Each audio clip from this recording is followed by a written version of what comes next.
Salut les amis, c'est Claudin Makila, coach en orientation des jeunes. Voilà ma première vidéo, j'avais fait sur la présentation de cette chaîne et tout ce que j'aurai à faire dans cette chaîne au moins. Merci, mais aujourd'hui, pourquoi avons-nous intéressé aussi les parents dans cette chaîne? J'avais dit que nous voulons que les parents soient aussi les premiers pédagogues de nos enfants. Voilà, parents, pourquoi nous voulons parler avec vous à ce moment-ci? Parce que nos enfants, à bientôt là, ils seront des ados. Même s'ils ne sont pas des ados, mais ils vont finir leurs études, voir ceux qui sont au niveau universitaire. Alors, on sera confronté par divers problèmes. On aura à poser des questions en ce qui concerne les choix de la vie. Qu'est-ce que je vais faire quand je serai grand, quand je finirai mes études? Qu'est-ce que je vais faire? Donc on serait confronté, donc nous aurons un embarras de choix. Alors qu'est-ce que vous pouvez faire pour aider vos enfants? Voilà parents, nous commençons maintenant la vraie version de cette vidéo. La première des choses à faire en tant que parent pour aider vos enfants, c'est que aider votre enfant à mieux se connaître.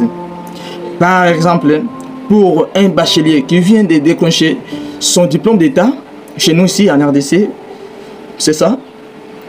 Donc, le choix de formation est généralement plus pertinent lorsque le bachelier a une connaissance profonde de sa personnalité. Il doit se connaître, donc les traits de caractère, ses penchants comportementaux, ses passions. Alors, ils ont des difficultés à mieux se connaître. Mais les parents, soyez maintenant des ouvertures pour vos enfants. Donc, ouvrez vos enfants l'esprit pour mieux se connaître et avoir un choix plus pertinent. Alors, la deuxième des choses à faire en tant que parent à ce moment ici, c'est que prioriser l'éveil de vos enfants. Parce qu'à ce moment-là, chaque enfant a un embarras de choix.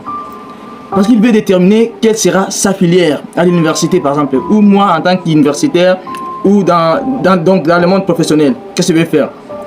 Alors, à ce moment-là, chaque enfant, dès qu'il décroche son diplôme d'état, il a un embarras de choix. Il veut devenir, par exemple, ingénieur.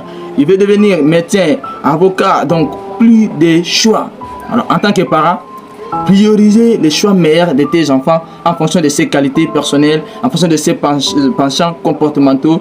Vous allez déterminer, alors des décroissants de comptabilité, les choix meilleurs ou 2 ou 3 choix meilleurs pour aider votre enfant.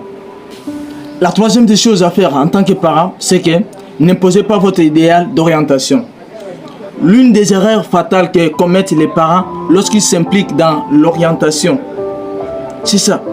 Parce que tu es médecin, tu veux que tes enfants deviennent des médecins. Non, c'est pas ça. Parce que tu es docteur dans tel domaine, tes enfants aussi deviennent des docteurs. Non, il peut être un ingénieur. C'est pourquoi nos enfants, quand ils entrent dans l'école, ils sortent sans mouiller. Comme un canard qui plonge dans l'eau et sort sans mouiller. Parce qu'il a été imposé. Il ne fait pas de choix ou de filières selon ses considérations personnelles. La quatrième des choses à faire, c'est que ouvrez-lui les champs de choix en lui expliquant toutes les contraintes. Et en dernier lieu, c'est que accompagnez-les sur le terrain. Si vous n'arrivez pas à faire ceci, veuillez contacter les coachs et les coachs vont vous aider, voir en ligne. Si vous voulez avoir les explications de ces dernières clés, c'est au prochain partage ou tapez en commentaire, je peux même vous expliquer. Merci, veuillez aimer, abonner, j'aimerais avoir tous vos commentaires. Merci.